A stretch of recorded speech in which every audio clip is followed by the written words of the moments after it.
continuidade, convidamos o Dr. Luiz Amorim, diretor-geral do Hemorrio, para ministrar a palestra Novas aplicações para a utilização de crioprecipitado para reposição de fibrinogênio.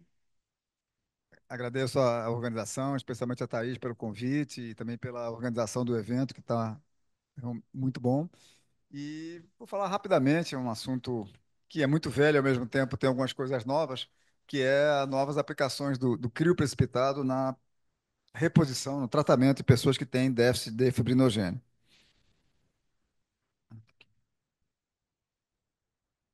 É, então, a agenda dessa apresentação, os conceitos básicos sobre o crio precipitado, o modo de produção, as indicações clínicas emergentes, a utilização na prática clínica, dose e aspectos práticos, e os novos tipos de crio precipitados disponíveis. Bem, começando pelos conceitos básicos, né? O crio precipitado é uma fração do plasma insolúvel a frio e rica em fatores de coagulação. Ele é obtido a partir do descongelamento do plasma fresco congelado, ou seja, você colhe o sangue total. A partir do sangue total, você prepara, por exemplo, plasma fresco e concentrado de hemácia. Esse plasma fresco é congelado em até 24 horas, idealmente até 8 horas. E aí, algum tempo depois, um dia, dois, 5, 10, você tira esse plasma do freezer, coloca na geladeira a 4 graus, 1 a 4 graus, e deixa o plasma descongelar a temperatura eh, na média de 4 graus. Deixa isso durante a noite, ou descongela overnight, no dia seguinte de manhã, você vai preparar o crio, né? E esse produto contém essas proteínas aqui: fibrinogênio, fator 8, fator de von Willebrand, fator 13 da coagulação e fibronectina, ou seja, é rico em produtos que servem para que vão atuar na cascata da coagulação, na ex-cascata da coagulação, que agora não é mais uma cascata no sentido próprio do termo, né? Então, o crio é um subproduto do plasma, e quando você faz o crio, você tem um plasma chamado plasma isento do crio, que tem poucas indicações. A gente manda essencialmente para a indústria de hemoderivados, uma indústria europeia que recebe o plasma, que recolhe, na verdade, o plasma brasileiro e produz hemoderivados, albumina, imunoglobulina, fator 8, fator 9, e eles aceitam o plasma sem crio, porém, é óbvio que eles não fazem fator 8, nem fator de von Willebrand, fator 13 ninguém produz mesmo, só um laboratório, então, e fibronectina não tem finalidade terapêutica. Então, na verdade, eles podem produzir fibrinogênio, albumina e imunoglobulina. E fibrinogênio também não, desculpa. Eles podem produzir albumina e imunoglobulina.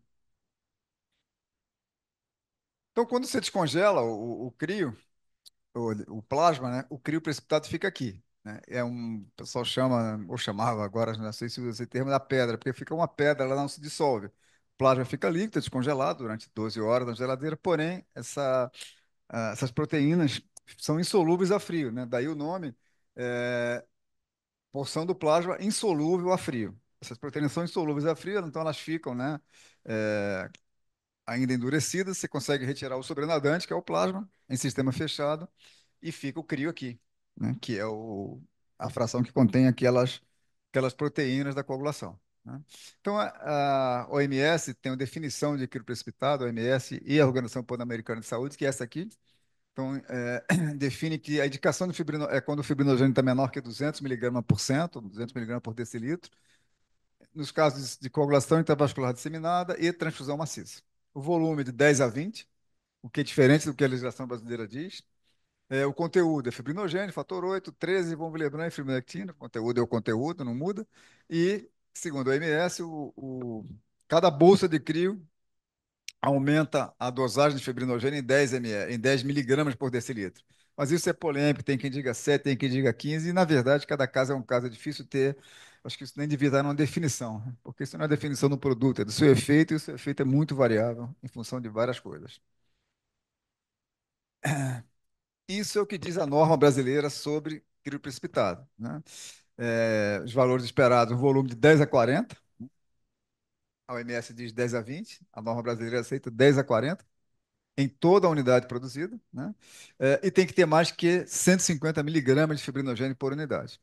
Também diz que o parâmetro de volume deve ser avaliado em todas as unidades produzidas, né?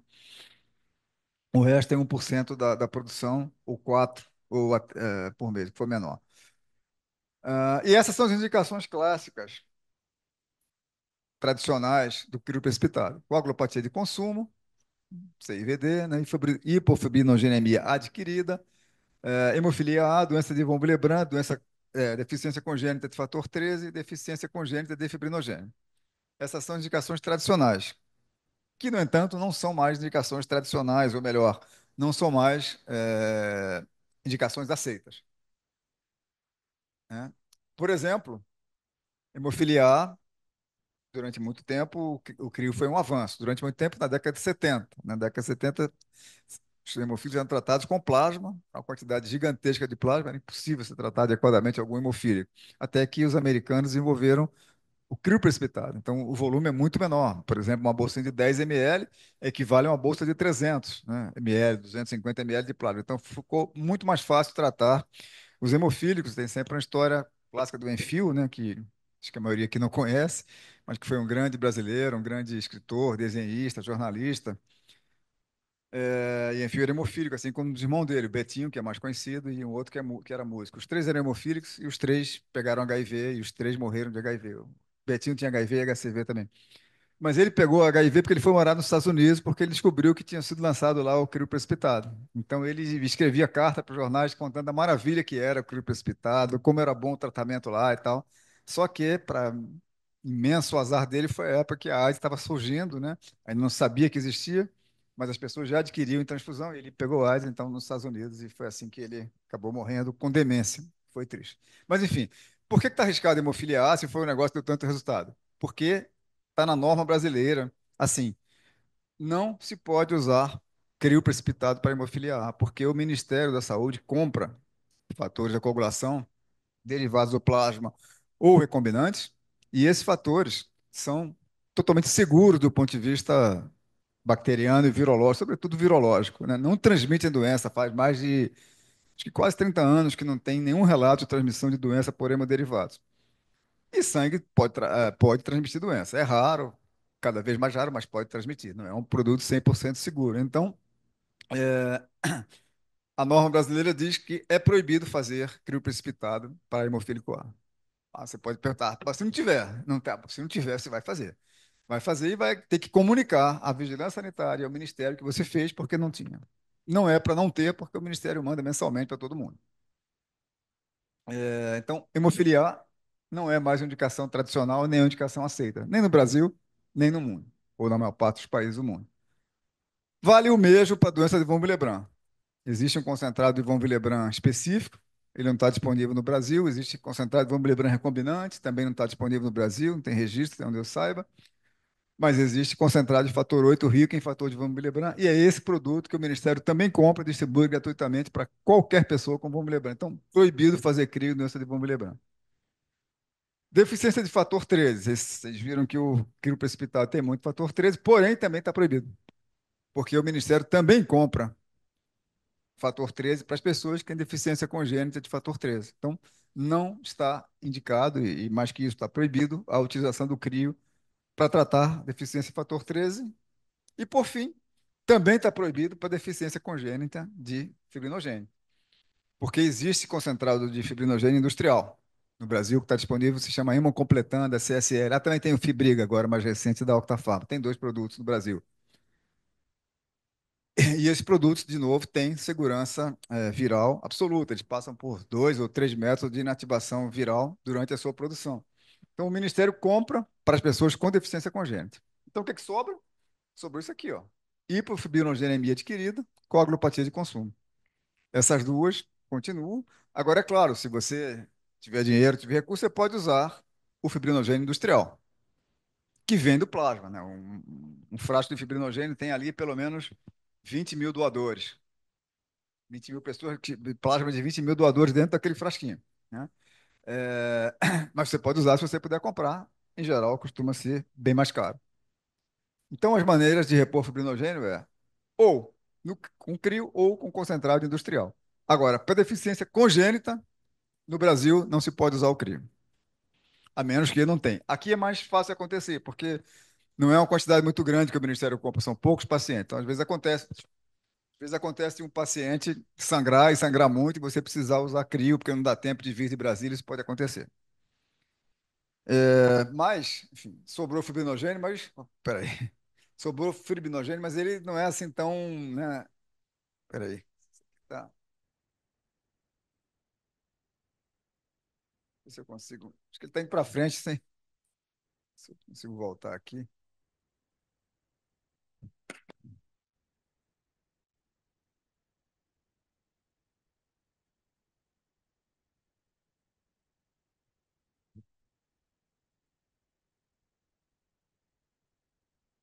Ah, tá bom.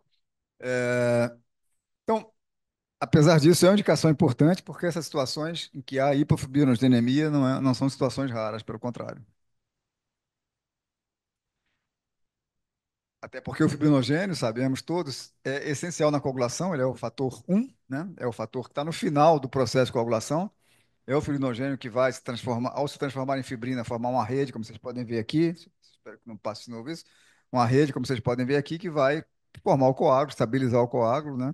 E controlar o sangramento, sempre que isso é possível, apenas com esse mecanismo. Então, ele é essencial. E os níveis críticos, os níveis abaixo dos quais os pacientes sangram, variam de 100 a 150 miligramas por cento. Em geral, diria que 150 miligramas por cento ou por decilitro é um nível mais, digamos, mais seguro. Então, eu disse que a gente pode usar o CRIO ou pode usar o concentrado de fibrinogênio. Quais são as vantagens e desvantagens de cada um? O CRIO, a vantagem, é a grande vantagem, tem um custo menor. Bem menor, na verdade. Porém, o concentrado tem uma estabilidade, uma facilidade de uso muito maior. Fica na geladeira, está pronto para uso, é líquido, então pode ser liofilizado também, depende do caso, depende do fabricante, mas é muito mais fácil de usar do que o CRIO, porque o CRIO precisa descongelar, ele é guardado congelado. E o tempo que se leva para descongelar o crio, às vezes, faz a diferença na hemorragia, por exemplo, por um atropelamento, por uma pessoa que sofreu um tiro, enfim. Isso faz diferença, o tempo que o produto está disponível. Depois eu falo sobre isso, né? É, então, leva mais tempo para você liberar um crio para um paciente que chega, por exemplo, num pronto-socorro politraumatizado, do que liberar o fibrinogênio, o concentrado industrial. Só que na rede pública é dificílimo, são raríssimos os hospitais que compram e que têm fibrinogênio. Nós temos aqui, mas nós não podemos usar em paciente com fibrinogenemia, hipofibrinogênemia adquirida, só em deficiência congênita. E tem muito hospital que pede, né? Ah, estou com um paciente assim, baleado, que está sangrando muito, fibrinogênio muito baixo, eu queria concentrado, você não pode mandar? Infelizmente, a gente não pode. É só, o hospital pode comprar se quiser, mas a gente não tem autorização para mandar isso. E acabaria, o estoque que a gente tem acabaria em um dia, se fosse para distribuir para uso nessas outras situações. O volume do crio infundido é maior, e também o crio tem um risco infeccioso potencial. É potencial, é raro, é teórico, mas pode acontecer, né? Alguém pode doar sangue numa janela imunológica, os exames vão ser normais, o sangue vai ser liberado. Isso acontece em qualquer lugar do mundo, embora seja cada vez mais raro, porque os exames têm um período de janela cada vez menor também. Para HIV, por exemplo, é hoje de 9 dias. Então, a unidade de crio contém de 150, ou deve conter, de 150 a 250 miligramas de fibrinogênio. E uma bolsa de crio, teoricamente, isso varia, depende de muitas coisas, mas teoricamente aumenta entre 5 a 10 miligramas a dosagem de fibrinogênio do paciente. E os níveis desejados são esses, já mencionei, 100 a 150 miligramas nos sangramentos agudos e 200 miligramas, maior que 200 na hemorragia obstétrica ou no trauma, em que o paciente tem sangramento maciço. Nessa fórmula padrão para reposição, déficit fibrinogênio vezes volemia plasmática, que é um menos hematócrito, depois eu mostro, dividido pelo conteúdo de fibrinogênio por bolsa de crio.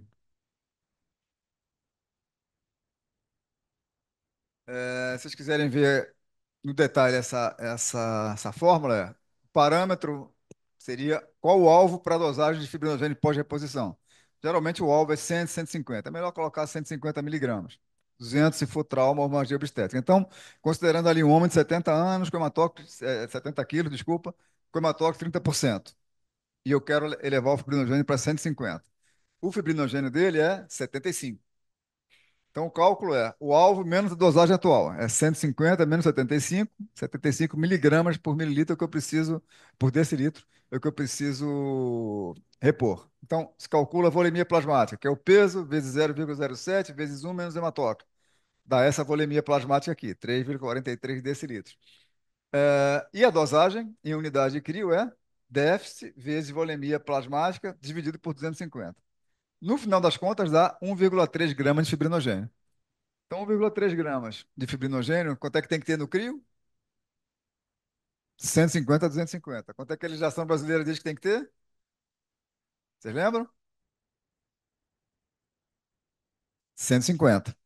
Então, você precisa saber com o seu, entre aspas, fornecedor de plasma, com o hemocentro, com o serviço de hemoterapia que fornece o plasma, qual é a dosagem média que ele tem. Se for 150 e eu precisar fazer naquele paciente 1 grama, quantos frascos eu vou fazer? Deixa eu voltar aqui. E eu precisar fazer 1 grama, como é o caso ali, eu preciso fazer quantas bolsas de fibrinogênio? Se for 150, preciso fazer mais ou menos 8, né? Se for 250, eu preciso fazer 4. Se for 200, eu preciso fazer 5. Então, varia muito em função da dosagem de fibrinogênio que cada bolsa de crio tem. É claro que tem variação, porque são doadores de sangue, a variação é grande de uma pessoa para outra, mas na média, a nossa média aqui é 250 ou um pouco mais. Mas muita gente usa dose na prática. Se perguntar como é que as pessoas tratam, como é que as pessoas usam, como é que calculam, calculam na prática, desse jeito aí, ó. Sangramento moderado, fibrinogênio baixo, é no olho mais ou menos. 5 bolsas de crio. Sangramento moderado a grave, 7 a 10 bolsas. Trauma ou transfusão maciça, pelo menos 10, às vezes 2 doses consecutivas de 10. E hemorragia em pediatria, 1 unidade para cada 5 a 10 quilos de peso, sempre lembrando que o objetivo é 100 a 150 miligramas por decilitro de fibrinogênio, essa dosagem que você quer que o paciente passe a ter depois da transfusão. Agora, tem indicações emergentes, que são hemorragia obstétrica grave. Vocês sabem que existe um programa da Organização Mundial de Saúde chamado Zero Morte de Hemorragia Materna. Zero morte de hemorragia materna. Zero morte, desculpa, zero morte em partos por hemorragia materna. E uma das coisas que é fundamental para isso, a imensa maioria dos partos, tem problema nenhum, mas quando tem hemorragia de vulto, você precisa ter fibrinogênio. Então, hemorragia obstétrica grave, trauma com sangramento maciço, transplante de fígado, cirurgia de grande porte. Na verdade, trauma com sangramento maciço é uma indicação polêmica. Muita gente, principalmente na Europa, defende que se use o fibrinogênio desde o início. No entanto, esse estudo, por exemplo, que é um estudo de grande porte, randomizado, estudo Criostat 2, mostrou que não faz diferença usar o fibrinogênio concentrado industrial ou crio no início, assim que o paciente chega, não faz diferença. Agora, se depois que você começa a repor hemácia, plasma, plaqueta, o fibrinogênio continua baixo, aí você faz. Mas no início, esse estudo aí mostrou que não tem, que é um estudo de grande porte, repito, não tem efeito.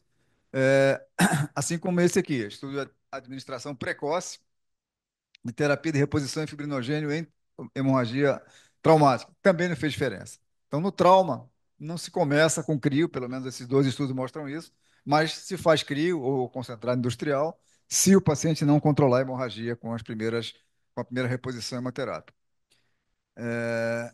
Já na hemorragia materna, esse estudo aqui mostra que o resultado é excelente. Reduz a mortalidade, reduz a hemorragia. Então, a hemorragia materna geralmente se acompanha de um grau importante de hipofibrinogênemia. Então, é recomendado fazer o crioprecipitado. É recomendado não é, mas cada vez as evidências são mais fortes, recomendando isso, assim como nesse estudo aqui, né? Hemorragia severa em parturientes com pré-eclâmpsia. Também o uso precoce do fibrinogênio, seja como crio, seja como concentrado industrial reduziu muito o sangramento e melhorou a sobrevida dos pacientes. Agora, tem um novo produto, que é o chamado complexo de fibrinogênio Intercept, o Intercept Fibrinogênio Complex, a IFC, a sigla, né? Que na verdade é um crioprecipitado mantido líquido com inativação de patógenos. Intercept é porque essa é a indústria, é o kit que faz a inativação, então eles registraram isso no FDA como um hemoderivado e não como um hemocomponente, como um medicamento, na verdade. No Brasil, isso não tem registro, provavelmente não vai ter, porque, como é feito com 3 bolsas de plasma só, isso não é considerado um hemoderivado, não é considerado um remédio, é considerado um componente sanguíneo. Mas no Brasil, por hora, acho que não precisa registro disso. Isso foi lançado nos Estados Unidos tem um pouco mais de um ano e fez um mega sucesso. Eles estão procurando gente que consiga produzir mais, porque a demanda está maior do que a capacidade que eles têm de oferecer esse produto.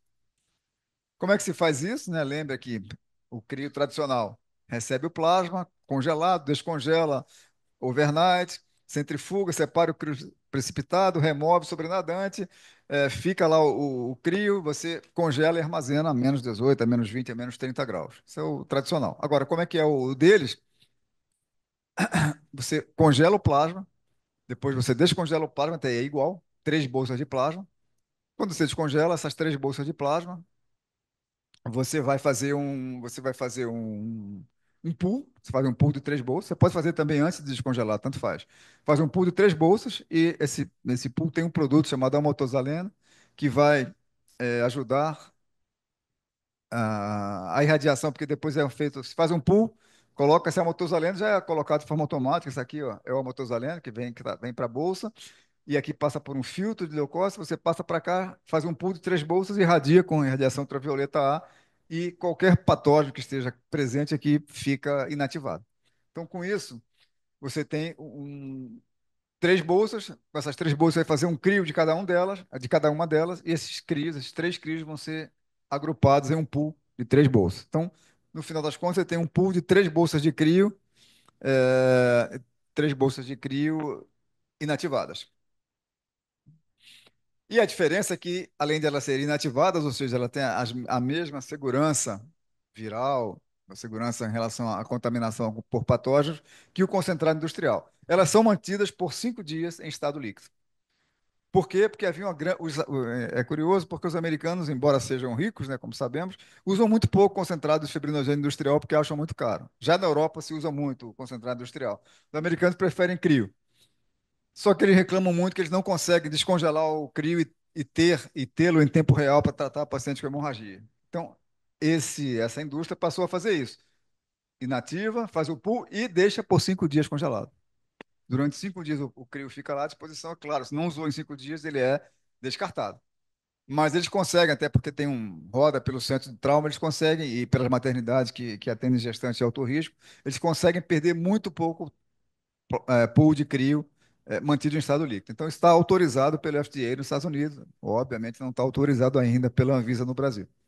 Né? Resumindo aqui, só para vocês verem melhor, né? Aqui, as três bolsas depois viram um pool. No fim das contas, você tem esse pool disponível. Líquido, é muito mais fácil. Aí você chega para o paciente em um tempo muito curto. Aí vocês podem perguntar, tá bom, mas não tem uma perda de fibrinogênio? E quanto é que tem de fibrinogênio lá? Lá eles têm isso aqui, ó. Se eles, um pool, quer dizer, aqui é um pool contando dois pools. Eles têm esse volume aqui de fibrinogênio. Aqui, na verdade, dois pools, que são seis bolsas, eles têm 1,5 grama de fibrinogênio nessas seis bolsas. O concentrado industrial tem 1 grama ou 1,5 grama. Então, é parecido com o concentrado industrial. E outra coisa que é importante, a perda é muito pequena. Olha, a perda no momento que ele descongela, ele tem 140 miligramas de fibrinogênio. Depois de 5 dias, 686. Então tem uma perda discreta. Aqui, ó, no pool, 1.556 para 1.435. Uma perda que é de 5% mais ou menos. Então, que é uma perda bastante aceitável. Teor de fibrinogênio depois de 5 dias em estado líquido ainda é alto. Na verdade, se guarda plasma em estado líquido nos Estados Unidos e na Europa, e muita gente guarda por 15 dias, porque o fibrinogênio se conserva muito bem por 15 dias. A perda maior é nos primeiros 2, 3 dias, depois ele se mantém muito estável. A gente já fez isso aqui, já preparou isso aqui, agora a gente vai voltar a fazer. A gente fez isso na época das Olimpíadas e o nosso fibrinogênio, o nosso pool com 3 tinha 1,04 gramas. Então, 1,04 gramas, lembra aquele caso? Ele precisava exatamente de 1,03 gramas e precisava de, se você tivesse 250 miligramas, você precisaria de pelo menos 4 bolsas. No nosso fibrinogênio, a gente fez 12, preparou 12 pools e cada pool tinha pelo menos 1,04 gramas, que é igual a um concentrado de fibrinogênio, né? E com a mesma segurança viral. Então, um kit de intercept, um kit da inativação de patógenos, a gente consegue produzir fazer um pool, usar um kit só, fazer um pool e ter o equivalente a uma dose de um frasco de fibrinogênio. Então, a ideia é voltar a produzir isso aqui agora e focar nos centros de trauma e nas maternidades de alto risco. Porque isso, não só isso, né? Crio precipitado, fibrinogênio industrial, crio inativado, salvam vidas. E esse é um estudo feito nos Estados Unidos, já publicado no Jornal Americano de Patologia Clínica, que mostrou que tem uma redução do desperdício.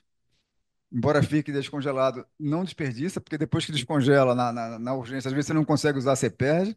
Diminui o tempo de disponibilização, tradicionalmente, quando está congelado, 45 minutos, passou para 14 minutos. Então, muito mais rápido, né? Então, reduziu o desperdício e melhorou o tempo em que você consegue disponibilizar para o médico e para o paciente esse exame. Então, em conclusão, a reposição de fibrinogênio está muito em voga, muito em voga. Os Estados Unidos está bombando, demorou muito, a Europa usava muito mais, agora eles estão usando muito. O crio precipitado pode ser utilizado se você não dispuser do concentrado industrial, não é como a hemofilia A, que você não usa, está proibido. Os resultados são bons e talvez o crio líquido, mantido líquido, né? E com a ativação de patógenos, seja um produto promissor e talvez venha a ser o que a gente vai usar muito daqui para frente.